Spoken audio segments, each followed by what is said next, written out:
匠お届けしたいと思います。はい、先ほどのように音が飛んだりとかするんですよね。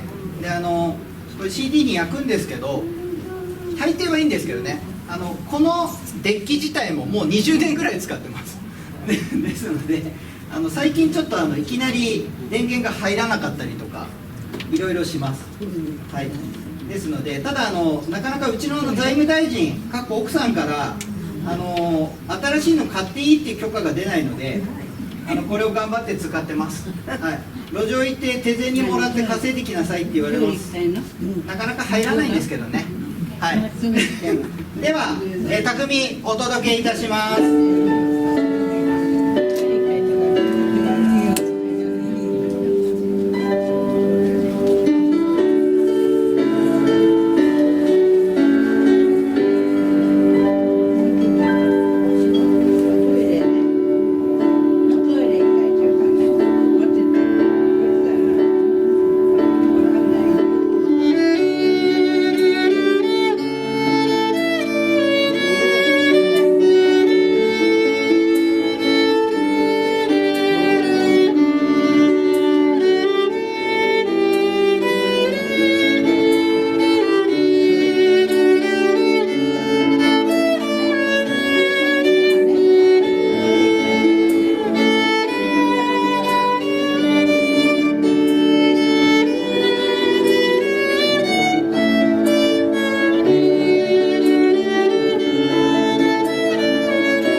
劇的ビフォーアフターのテーマ、匠お届けいたしました。